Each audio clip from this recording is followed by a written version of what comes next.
ચાલો વિદ્યાર્થી મિત્રો નમસ્કાર। તો હવે આપણે રસાયણ વિજ્ઞાનમાં રાસાયણિક ગતિકીય ચેપ્ટરમાં સ્વાધ્યાયના દાખલાઓની વાત કરતા હતા। તો ગયા લેક્ચરની અંદર 4.18 સુધી દાખલાઓ જોયા। હવે 4.19મો દાખલો જે છે એની વાત કરીએ। તો 4.19મો દાખલો જે છે તો 4.19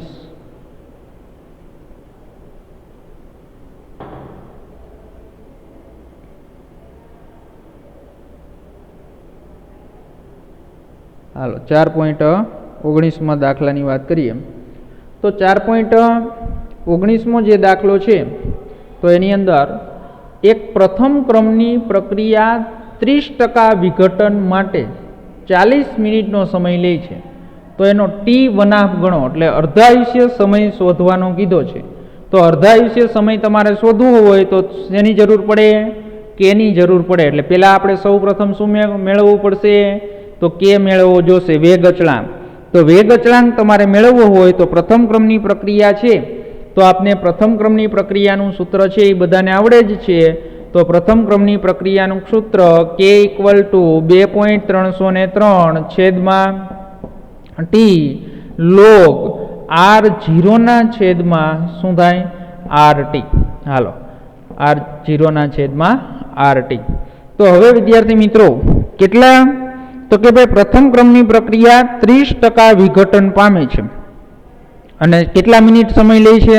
40। તો મેં તમને આગળ સમજાવ્યું એવી જ રીતે કે ભાઈ R0 છે એની સાંદ્રતા તમે 100 લઈ લો। હવે કેટલા ટકા વિઘટન પામે છે? તો કે 30% વિઘટન પામે છે। તો 30% વિઘટન પામે તો RT 30 નહીં લખી નાખતા હો ભૂલથી।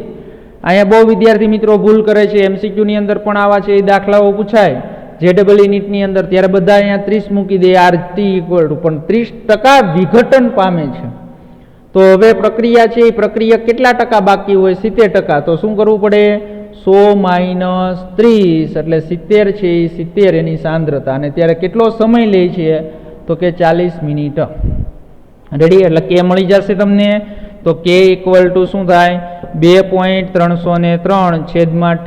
તો T છે એ કેટલો સમય લે છે? 40 log R0 ના છેદમાં RT। તો R0 100 છેદમાં શું થશે? RT 70। હાલો તો K = 2.303 છેદમાં 40 log તો 100 ભાગ્યા છે એ શું કરીએ? 100 ભાગ્યા 70 અને એનો લોગ જોઈ નાખીએ એટલે આપને મળે છે લોગ ઇન્ટુ શું મળશે? લોગ જોઈ નાખો એટલે 0. છે 152। હાલો 0.152। હું જો અહીં જવાબ છે એ ડાયરેક્ટ લખું, તમારો સમય ન બગડે એટલે, પણ તમારે છે એ લોગ જોવાનો, ગણતરી કરવાની અને કેલ્ક્યુલેટર લઈ અને તમારે હોમવર્ક કરવાનું છે હો। તો આનો તમે સાદુરૂપ આપશો એટલે કે મળશે તમને 8.918 ઇન્ટુ 10⁻³ મિનિટ ઇનવર્સ। હાલો કે મળી ગયો તો બધાને આ ખબર જ છે, કે મળી જાય એટલે એના ઉપરથી અર્ધાયુષ્ય સમય તમને મળી જાય। તો અર્ધાયુષ્ય સમયનું સૂત્ર આવડે છે T1 = 0.693 ના છેદમાં શું થશે? K 0.693 ના છેદમાં K એટલે આપણે 0.693 ના છેદમાં K, કેની કિંમત શું છે? 8.918 ઇન્ટુ 10⁻³ અને એનો એકમ છે મિનિટ ઇનવર્સ। હાલો તો આનું સાદુરૂપ આપશો એટલે તમને શું મળી જશે? T1 એટલે 77.7 મિનિટ। આનો આન્સર શું આવશે? 77.7 મિનિટ। તો વિદ્યાર્થી મિત્રો આ પણ દાખલો છે એ એકદમ સરળમાં સરળ દાખલો છે। હવે ત્યાર પછીનો જે દાખલો છે તો એ મોસ્ટ IMP દાખલો છે। હાલો તો 4.19 હવે 4.20ની વાત કરીએ।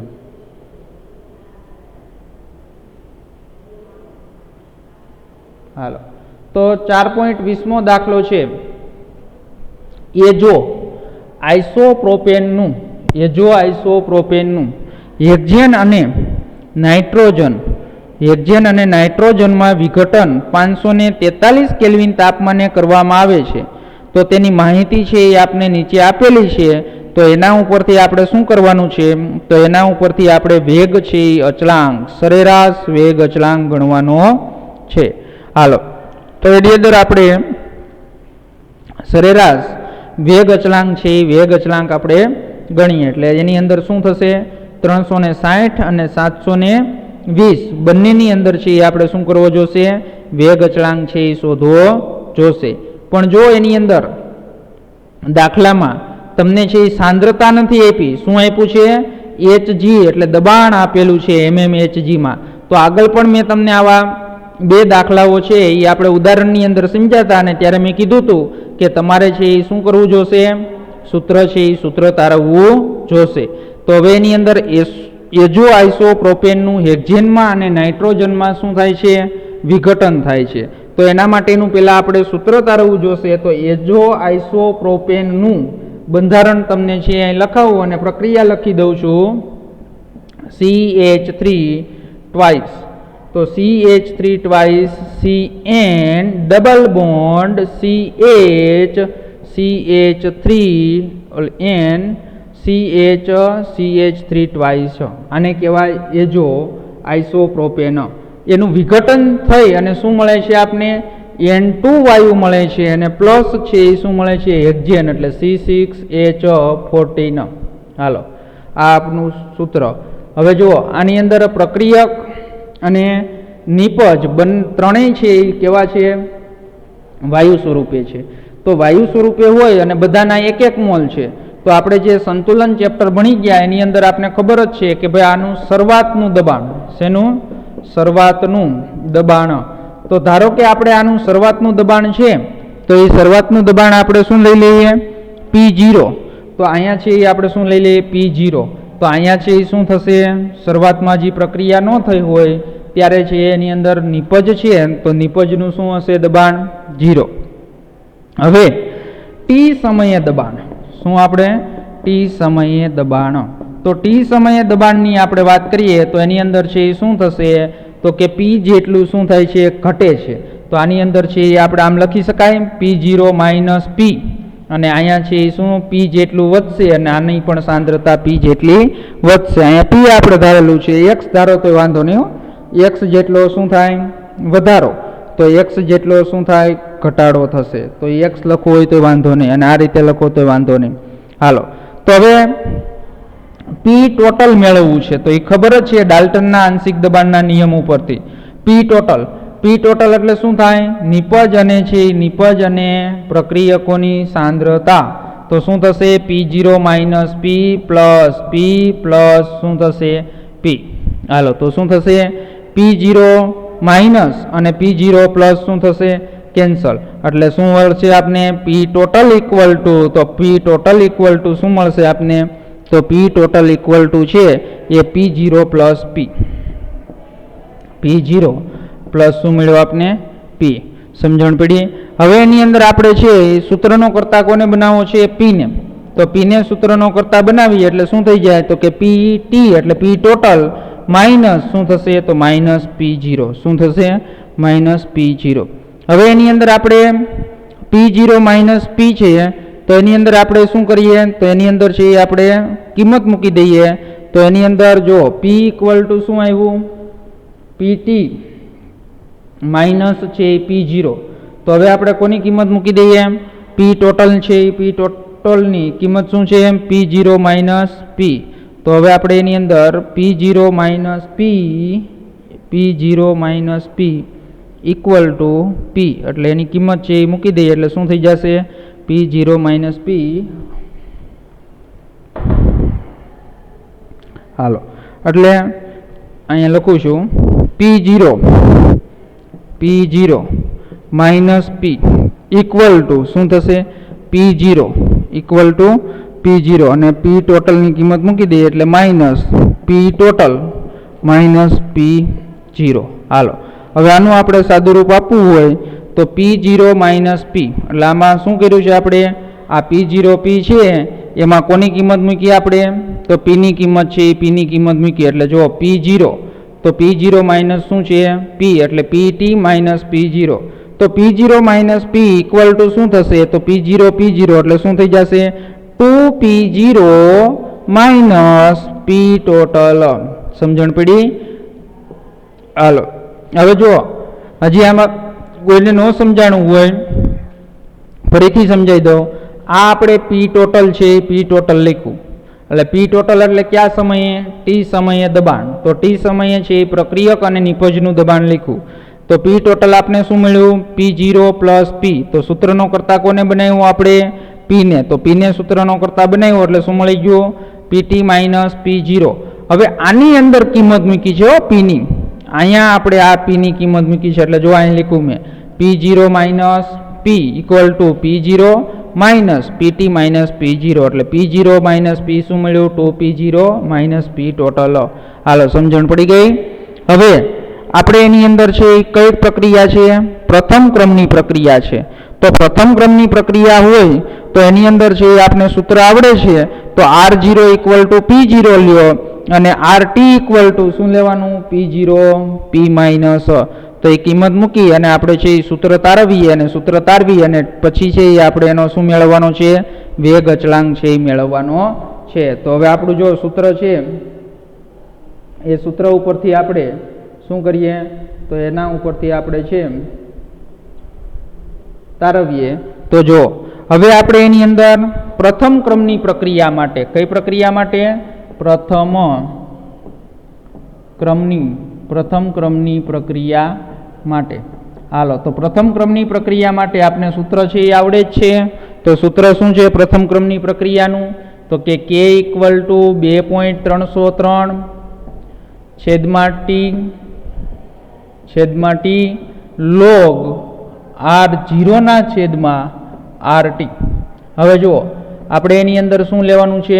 R0 એટલે શરૂઆતની સાંદ્રતા. તો શરૂઆતની સાંદ્રતા કેટલી હતી? P. પછી આપણે એની અંદર શું કર્યું? તો કે RT. તો RT એટલે મેળવ્યું આપણે કિંમત. તો શું હતું? તો RT ઇક્વલ ટુ છે એ કિંમત આપણે મેળવી P0 માઇનસ પી. શું મેળવ્યું આપણે? P0 માઇનસ પી. સમજાણું?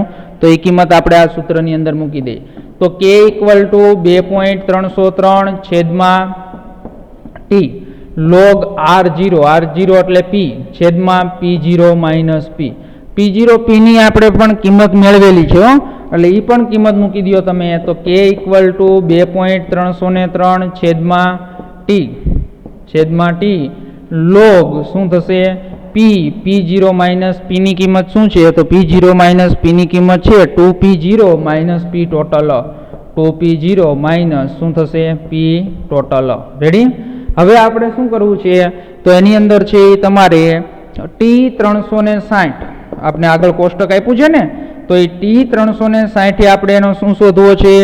હશે ત્યારે વેગ અચળાંકની ગણતરી હશે ત્યારે આપણે વેગ અચળાંકની છે વેગ અચળાંક એટલે કેની આપણે ગણતરી કરવાની છે.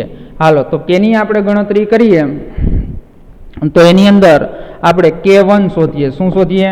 K1. તો K1 ઇક્વલ ટુ સૂત્ર શું છે? 2.303 છેદમાં ટી. તો સમય કેટલો છે? 360 સેકન્ડ. તો 360 સેકન્ડ છે લોગ શરૂઆતની સાંદ્રતા એટલે 0 એ. તો જો કોષ્ટક તમને આપેલું છે તો એ કોષ્ટકની અંદર તમે જોશો P0 શું જોવું છે આપણે? P0. તો P0 કેટલું આપેલું છે? 35.0 mmHg અને 360 એ કેટલું છે? 54 એટલે PT. હાલો એ કિંમત આપણે એમાં મૂકી દઈએ.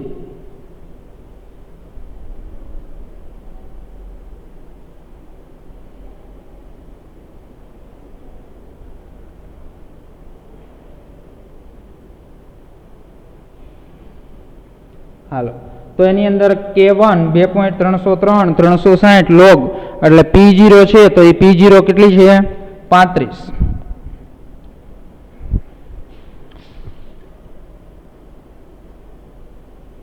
હાલો તો એની અંદર અહીંયા 35 છેદમાં 2P0. તો 2P0 છે એ 2P0 એટલે શું થશે? આ P0 જો તો 2P0 એટલે શું થશે? 2 into 35 માઇનસ PT. તો P ટોટલ. તો P ટોટલ છે એ કેટલું છે આપણે? 54. હાલો કિંમત મૂકી દીધી. તો એની અંદર છે K1 ઇક્વલ ટુ 2.303 છેદમાં 360 લોગ. તો લોગ આનું સાદુરૂપ આપશો એટલે સાદુરૂપ આપતા તમને મળશે 2.1875. મળ્યું સાદુરૂપ.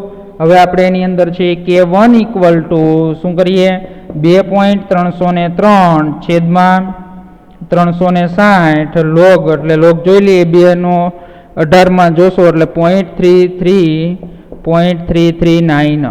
હાલો હવે એનું સાદુરૂપ આપી દો એટલે શું મળી ગયું આપને K1 મળી ગયો. તો K1 છે તો એ K1 આપને કેટલો મળ્યો તો K1 છે એ આપને ગણતરી કરશો એટલે 2.175 ગુણ્યા 10⁻³ સેકન્ડ ઇનવર્સ. શું મળશે આપને સેકન્ડ ઇનવર્સ.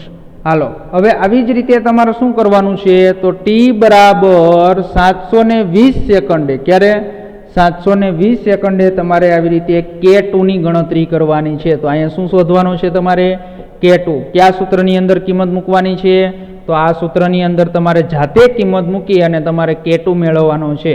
એટલે અહીંયા હું K2 નોય તમને આન્સર આપી દઉં છું પણ દાખલો છે એ તમારે જાતે ગણવાનો છે.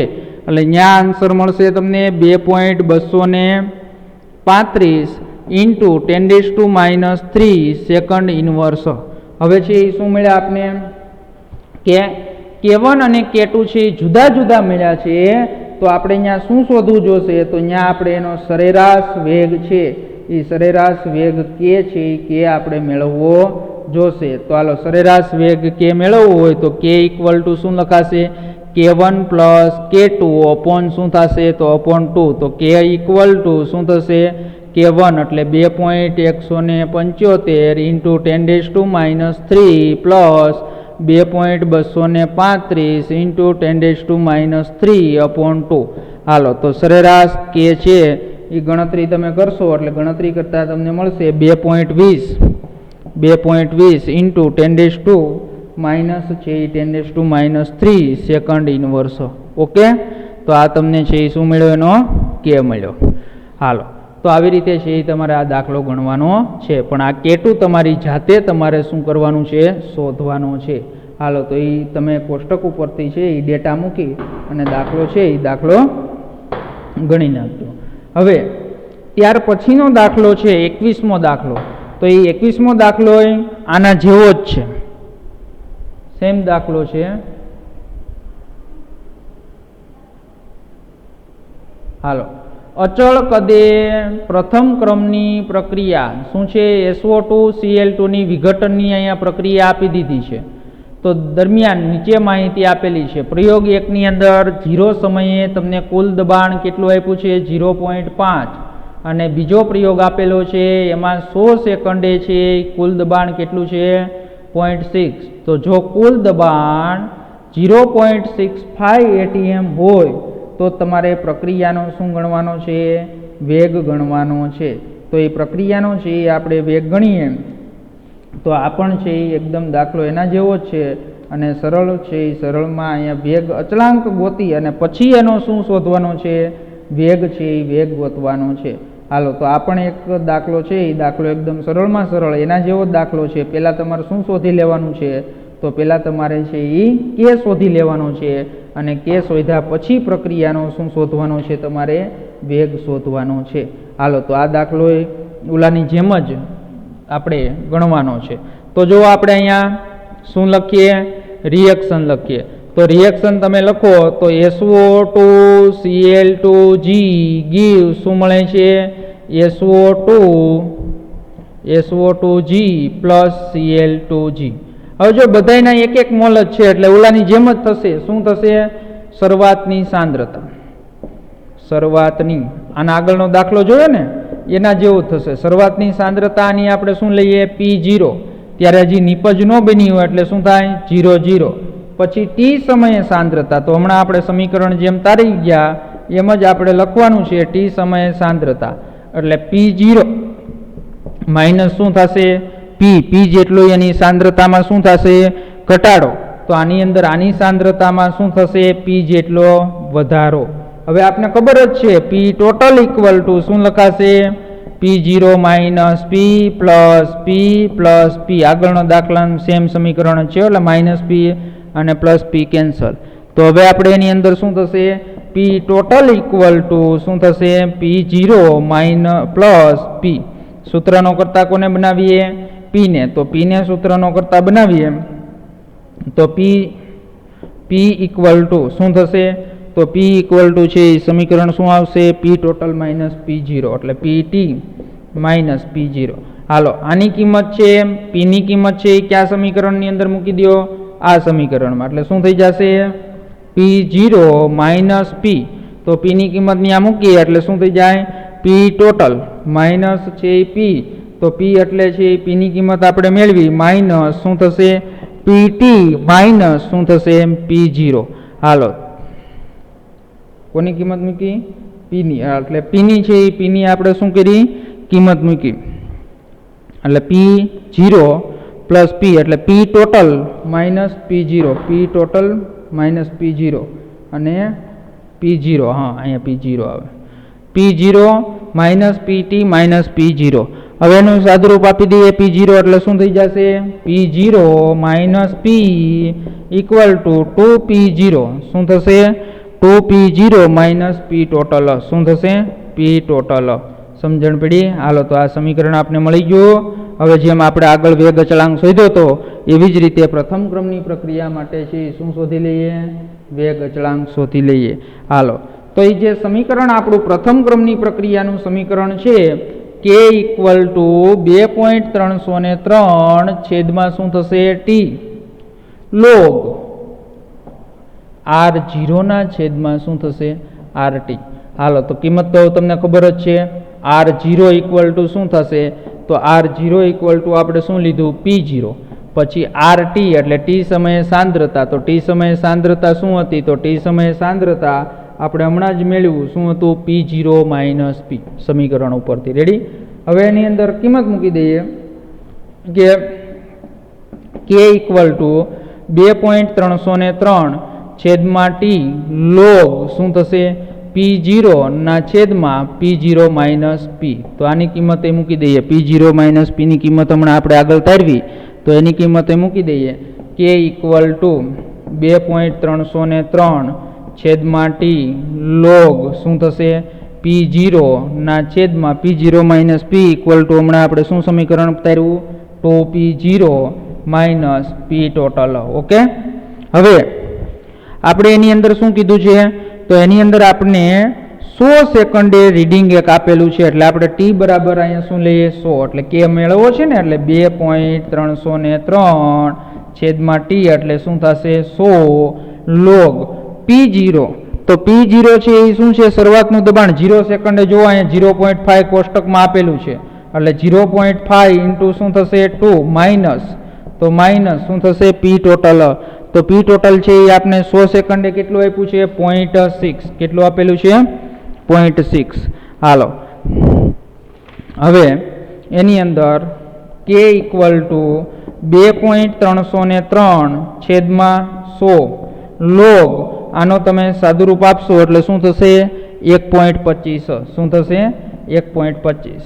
હાલો લોગ જોઈ લ્યો 1.25 નો એટલે 2.303 છેદમાં 100 ગુણ્યા તો એનો લોગ આવશે 0.0969 તો K ઇક્વલ ટુ છે ગણતરી કરશો એટલે તમને મળશે K ઇક્વલ ટુ તો K ઇક્વલ ટુ એનો વેગ અચળાંક છે એ વેગ અચળાંક કેટલો મળ્યો 2.231 ગુણ્યા 10⁻³ સેકન્ડ ઇનવર્સ. હાલો મળી ગયો.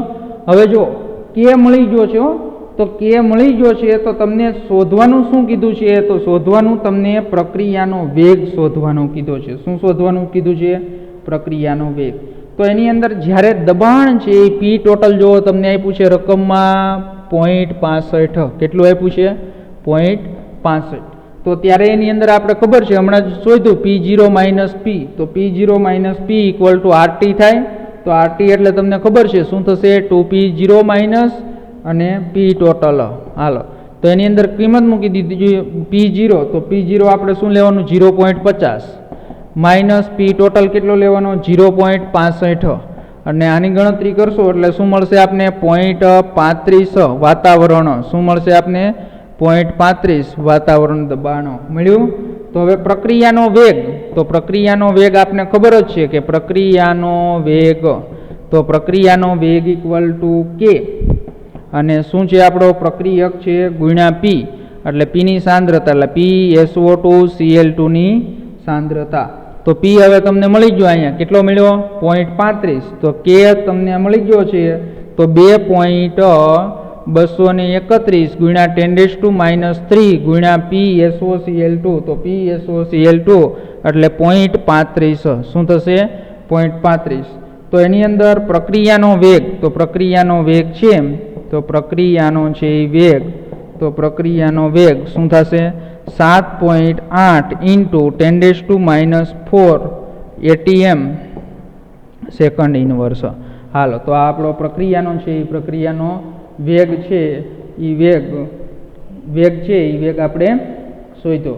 તો હવે ત્યાર પછી 22મો દાખલો છે એ પણ કયો છે ગ્રાફવાળો છે એટલે એ પણ અત્યારે છે એ આપણે ગ્રાફ દોરવો પડશે અને એના ઉપરથી છે એ આપણે એના મૂલ્ય છે એ અત્યારે આપણે એ દાખલો 22મો દાખલો પણ ગણતા નથી એટલે એ પણ આપણે બાકી રાખીએ છીએ. તો એની અંદર ત્યાર પછી 23, 24, 25, 26, 27, 28 ને 29 ને 30. હાલો 5-6 દાખલાઓ છે એ 5-6 દાખલાઓ બાકી છે તો એ આપણે આવતા એક દાખલો હાલો ગણી નાખીએ 4.23મો દાખલો છે એ ગણી નાખીએ એટલે આવતા લેક્ચરમાં પૂરું થઈ જાય. હાલો 4.23મો દાખલો છે 546 કેલ્વિન તાપમાને 546 કેલ્વિન તાપમાને હાઇડ્રોકાર્બનના વિઘટનનો વેગ અચળાંક 2.418 ગુણ્યા 10⁻⁵ સેકન્ડ ઇનવર્સ છે. જો તેની સક્રિયકરણ ઉર્જા 179.9 કિલોજૂલ પ્રતિ મોલ હોય તો એનો પૂર્વઘાતાંક અવયવનું મૂલ્ય કેટલું હશે? પૂર્વઘાતાંક અવયવનું મૂલ્ય એટલે કોનું શોધવાનું છે ખબર છે? એ શોધવાનો છે. શું શોધવાનો છે? એ. તો આહર્નિય સમીકરણ છે એની અંદર મેં વાત કરી હતી કે આહર્નિય સમીકરણની અંદર એ છે એને શું કહેવાય? તો એનું બીજું નામ આપ્યું છે પૂર્વઘાતાંક અવયવ. પૂર્વઘાતાંક અવયવ કે અથવા આહર્નિય સચળાંક કે તો પણ તમારે છે શોધવાનો એ સમજણ પડી. હાલો, તો એની અંદર આપણે આગળ જે સમીકરણ ભણી ગયા તો એ સમીકરણની અંદર ખાલી શું કરવાનું છે? કિંમત જ મૂકવાની છે. તો એની અંદર આપણે જે સમીકરણ છે તો એ સમીકરણની અંદર પહેલાં આપણે શું આપ્યું છે રકમની અંદર? તો કે આપ્યો છે વિઘટન વેગ અચળાંક 2.418 ગુણ્યા 10⁻⁵. ઓકે, સક્રિયકરણ ઉર્જા એ આપેલી છે તો એ શું આપેલી છે? 179.9 કિલોજૂલ પ્રતિ મોલ આપેલી છે. પણ આ કિલોજૂલ પ્રતિ મોલ છે એટલે એને જૂલમાં ફેરવી નાખવાની, ભૂલ ન થાય તો એ ખાસ ધ્યાન રાખજો. એટલે ઇન્ટુ છે એ શું કરી નાખજો? તો કિલોજૂલની અંદર છે 1 કિલોજૂલની અંદર ફેરવી નાખો એટલે 10⁻³ થઈ જશે એટલે 1.79.9 ઇન્ટુ 10⁻³ જૂલ પ્રતિ મોલ. હાલો, હવે જૂલ પ્રતિ મોલ. તો હવે આપણે એની અંદર આહર્નિય સમીકરણ આપણે આગળ ભણી ગયા. તો આહર્નિય સમીકરણ ઉપરથી તો આહર્નિય સમીકરણ છે એ સમીકરણની અંદર આપણે લોગ એને સૂત્રનો કરતા બનાવવાનો છે એટલે બધાને આવડે જ છે. લોગ એ ઇક્વલ ટુ શું થશે? લોગ કે પ્લસ ઈ એ અપોન, તો ઈ એ અપોન શું થશે? 2.303 into R into T. Okay, કિંમત મૂકી દો આની અંદર લોગ એ. તો log A equal to log K. તો લોગ કેની કિંમત, તો કેની કિંમત શું છે? 2.418 ઇન્ટુ 10⁻⁵ પ્લસ ઈ એ 179.9 ઇન્ટુ 10⁻³ છેદમાં આર 2.303 આર કેટલો લેવાનો 8.314 ગુણ્યા ટી તો ટી તાપમાન કેટલું આપ્યું છે 546 હાલો હવે આ છે એની શું કરવાની છે ગણતરી કરવાની છે તો એ કમ્પ્લીટ છે એ ગણતરી કરી નાખશો તમારે જાતે કરવાની છે પ્રેક્ટિસ ગણતરી હું અહીં ડાયરેક્ટ લખું છું તમારો સમય ન બગડે એટલે તો એની અંદર log a છે એ તમને મળશે આખી કમ્પ્લીટ ગણતરી કરી નાખી 12.5924 સેકન્ડ ઇનવર્સ શું મળશે સેકન્ડ ઇનવર્સ હવે જો આ log છે સામેની બાજુ જાય તો શું થઈ જાય એન્ટી log એટલે a ઇક્વલ ટુ શું કરવાનું એન્ટી log 12.5924 ઓકે હવે એન્ટી log જોઈ લેવાનો તો એન્ટી log જોઈ લેશું એટલે તમારો આન્સર શું આવશે તો answer a equal to 3.912 into 10⁻12 second inverse તો તમને આ મળી ગયો પૂર્વ ઘાતાંક અવયવ એટલે કે આહર્નિયસ અચળાંકની કિંમત મળી ગઈ હવે 5-6 દાખલાઓ બાકી છે તો એ 5-6 દાખલાઓની વાત આપણે આવતા લેક્ચરની અંદર કરશું એટલે આવતા લેક્ચરની અંદર આપણું આ ચેપ્ટર છે એ ચેપ્ટર પૂરું થઈ જાય તો અહીંયા સુધી કમ્પ્લીટ છે એ કમ્પ્લીટ તૈયારી કરી નાખવાની.